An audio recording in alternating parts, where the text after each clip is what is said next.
Champions league का सफर खत्म हो चुका है, एक ह्यूमिलिएशन, एक हार्ड टू प्रोसेस मैच के बाद, जहां एक टाइम पे हालत तो ऐसी हो गई थी कि 9-2 या 10-2 जैसा स्कोर ना हो जाए, जहां प्लेयर्स को ही मुंह छुपा के भागना पड़े। 10 बार सामना हो चुका है पेपर एंचेलोटी का। आज तक इतनी एम्बैरेसिंग गेम दोनों में से किसी टीम ने नहीं खेली होगी। मैच शुरू हुआ, Madrid's press was all over city, ball hold भी नहीं कर पाए एंड पहले गोल में तो एक ऐसा असिस्ट आया जहां डिफेंस को हवा भी नहीं लगी कि कब गोल हो गया एंड मोमेंटम वहीं से खराब हो गया। मैड्रिड के फॉरवर्ड्स के लिए तो it was like a walk in the park. No resistance, no physicality, lack of pace, lack of positioning, सब कुछ एक ही गेम में, जो कि था इस सीजन का मोस्ट इंपॉर्टेंट गेम, एक डू और डाई गेम। बट प्लेयर्स में कुछ जील, कुछ प्राइड, कुछ कॉन्फिडेंस, कुछ रिस्पॉन्सिबिलिटी दिखी ही नहीं। It was like a champion team, एक glory hunters were playing against a bunch of boys from a school team. Pep ने तो 1% चांस बोला था जीतने का एंड शायद उतने ही कॉन्फिडेंस के साथ टीम पिच पे आई थी। And I think last year तो पेप ने वाइल्डेस्ट ड्रीम में भी ये नहीं सोचा होगा कि ये सीजन उसकी लाइफ का one of the worst season होगा एंड वो कुछ कर ही नहीं सकता, कोई सोल्यूशन ही नहीं है। फर्स्ट लेग में एटलीस्ट एक कॉम्पिटिशन, एक फाइट, एक होप तो थी, जहाँ yes apart from the blunder that we did at the last moment we were at least having a respectable game. But second leg में तो स्टार्टिंग में ही फंबल हो गए, जहां अपार्ट फ्रॉम वो लास्ट के 5-6 मिनट कोई शॉट ऑन टारगेट, कोई अटेम्प्ट ही नहीं आया। Nil, we were I don't know, we were vanished, we were pocketed. 4-2-3-1 की फॉर्मेशन खिलाई कल with Marmoush as forward because Haaland is injured, but it didn't turn out well. जैसा Marmoush ने new castle के against खेला था, इस game में तो उसका 1% भी नहीं दिखा। Where was simply outclassed by Ceballos and Asensio with 0 shots on target and no threats produced with around the box और इनसाइड द बॉक्स। जहाँ ऐसे में we rely highly on Haaland to produce their threat in the opposition, कि हाँ एक strong, एक physical बंदा है जो कि एटलीस्ट 2-3 डिफेंडर्स को तो लेके चला ही जाएगा and at least in behind runs तो बनाएगा एंड डिफेंस में गैप्स ढूंढ के पोजीशन करेगा। बट वो एक स्ट्राइकर वाली वाइब इस गेम में दिखी ही नहीं। आई मीन इट्स अंडरस्टैंडेबल कि Marmoush had just few games with City, but if you are playing in place of player like Haaland तो आपसे एक्सपेक्टेशन भी फिर उसी लेवल की होंगी। लेटर ऑन पेप ने फॉर्मेशन चेंज कर दी फॉर सम रीजन टू 4-2-1-2, जहां we now it's Savinho also in the forward with Marmoush. But तुम्हें पता होना चाहिए कि if you are playing against defenders like Rudiger, Valverde या फिर मिड में चुआमेनी, जो कि तगड़े फिजिकल प्लस पेसी और स्मार्ट डिफेंडर्स हैं, जो तुम्हें इजीली बॉल लेके ड्रिबल नहीं करने देंगे एंड फाइनल थर्ड और बॉक्स के अंदर तो बिल्कुल भी नहीं। एंड तुम्हें लग रहा है कि if you are not able to find the gaps, you know, find those in behind run, so there has to be a different plan, क्योंकि ये सारे मजे में डिफेंडर्स हैं। यू नो, लास्ट सीजन ये ऐसे चीजों से वो झेल के निकल चुके हैं, so they know what character to show in such games. But हमारे इन फॉरवर्ड्स ने अभी तक उस लेवल का प्रेस झेला ही नहीं है, क्योंकि ऐसे मैचेस में मैड्रिड कोई नॉर्मल टीम नहीं है। I mean when it comes to Bernabeu they are a different beast. अलग करना ही पड़ता है इनको बीट करने के लिए, जहां नॉर्मल फॉरवर्ड प्ले से तो एक शॉट भी नहीं आएगा गोल पे। इस गेम में भी वही हुआ। पूरे गेम में सविनियो ने एक शॉट लिया जो भी ब्लॉक हो गया। कल तो he was just below average.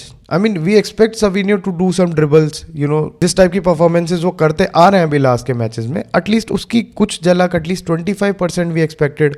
वही अगर बात करें मिडफील्ड की, तो एक तो आई डोंट नो कि पेप को क्या ऑब्सेशन है to go with, you know, Gundogan mid में अगेंस्ट सच पेसी अटैक। कुछ टाइम में ही दिख जाता है कि he is so much tired. Well, he simply is not having that endurance and pace now. उसकी वजह से आगे फॉरवर्ड लाइन में वो बॉल ही नहीं डल पाती है। तो देन गुंडोगन से एक ही छोटी सी एक्सपेक्टेशंस थी कि he will provide those long balls, but वो भी आई थिंक 2 प्रोवाइड करी, जिससे भी कुछ नहीं हुआ। पूरे गेम में he had just the expected assist of 0.05 and I think with just around 60 touches, जहां न्यूकासल के against at least he had more than 85 touches. Well, it's high time now कि we immediately find a replacement for Gundo, I think, जो कि हो भी जाएगा इस summer transfer window में, क्योंकि नहीं हो रहा है यार। एंड ऐसे डू और डाई मैचेस में तो I think Kovacic is a good option, where he can at least carry and, you know, move the ball more than him.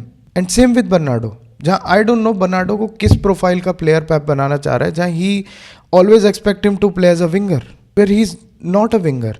आपको आधे गेम बाद ही दिख जाता है that, you know, he is tired, he is having exhaustion, you know, वो carry नहीं कर पाता है बॉल। उसको खिलाते हैं एटलीस्ट 80 मिनट्स, 90 मिनट्स खींच रहे हैं उसको एज अ विंग में, जो कि फिर यही होगा। Where you have options like Doku, where you have options like Jack Grealish. जब हमने फर्स्ट लेग में भी देखा कि Grealish was playing at the left and Bernardo was playing somewhat at the centre, तो वहां पे एटलीस्ट बर्नार्डो इफेक्टिव भी दिखा, जहां पे he was, you know, carrying the ball, he was doing that midfielder role, you know, providing air duels, providing ground duels. But playing him solely as a wing बिल्कुल sense नहीं बन रहा है। We have Doku, we have Grealish, तो जितना भी खेलना है अभी बर्नार्डो को, जो कि हो सकता है अभी सिर्फ इस समर ट्रांसफर विंडो तक ही हो, I think wing is not a good position for him. I think जितना भी है उसे सेंटर मिडफील्डर या फिर एक centre attacking midfielder max to max खिला सकते हैं। Apart from it, you know, he is not fitting in any other role. And I think the worst performance in this game was from Phil फोर्डन।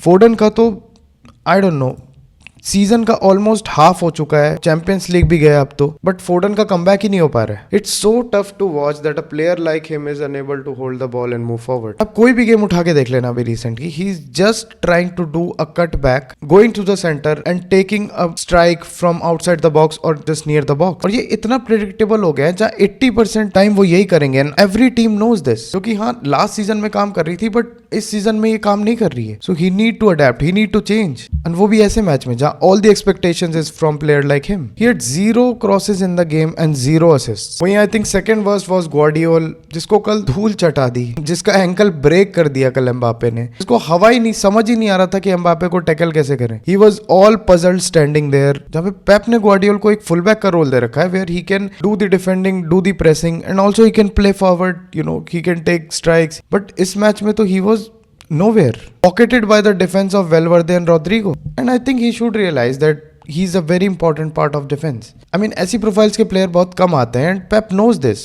That's why, you know, he's giving him chance, he's giving that freedom. But I think ऐसे important matches में he need to take chances, he need to take shots. कुछ भी नहीं हो रहा तो आगे जाके एक दो शॉट्स ले लें जो उससे कि you know सामने वाली टीम पे कुछ प्रेशर बने।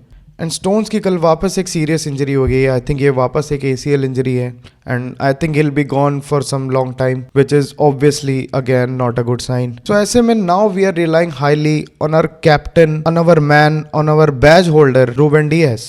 But Ruben Dias was equally worse.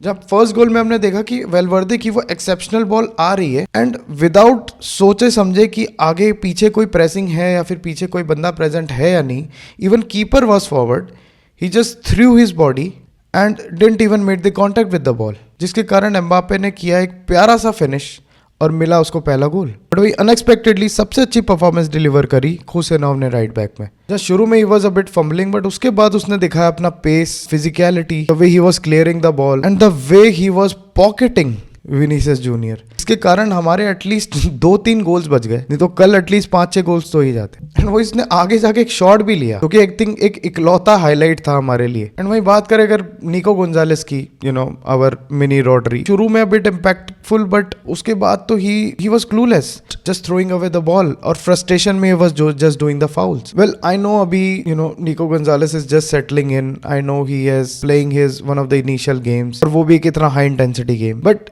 he should know the level of expectation that Pep has put upon him. He has labeled him as mini Rodri. You know, Rodri who is known for doing the clutches in such games. So ऐसे ही कुछ level का expectations हमें है Gonzales से. Obviously he will do, you know, we need to give him some time. I mean, he looked promising, but still, you know, ऐसे game में you need to be your best of the best, which I think he was not. Well, अब अगला game होगा Liverpool के साथ Enfield में, जो कि आई थिंक इस सीजन का one of the most awaited games था। आई डोंट थिंक अब वो है, एटलीस्ट पेप के लिए तो नहीं है। जहाँ लास्ट मैच में दे ड्रू अगेंस्ट एस्टन विला, जहाँ विला ने जीत जान लगा दी, स्पेशली वो लास्ट के 10 मिनट में डिफेंसिवली, एंड लीड लेने ही नहीं दिया। कुछ वैसी ही लेवल की डिफेंस हमें चाहिए होगी against Liverpool. Well I think इसके लिए पेप ने एक हफ्ते पहले से तैयारी कर ली होगी, क्योंकि हमें इसीलिए कल हालैंड और KDB नहीं दिखे, because I think he was preserving him for Liverpool's game. तो I think we will obviously see some changes, जहाँ लेफ्ट में आई थिंक ग्रीलिश या डोकू खेल सकते हैं एंड मिड में KDB will be there and I think Haaland for sure will be there. वो again एक इंटरेस्टिंग गेम होगी। बस एक ही चीज से डर लग रहा है कि ये एक हफ्ते में 2 एम्बेरसमेंट ना हो जाए एंड हमारे इवन टॉप 4, जो कि हमारा ओनली पॉजिटिव साइन है इस सीजन में आने का, वो चांस भी ना चला जाए। वेल सब्सक्राइब कर दो चैनल को, क्योंकि कुछ इंटरेस्टिंग वीडियोस आने वाली है एंड साथ में लाइव स्ट्रीमिंग भी होगी, सो शो सम सपोर्ट।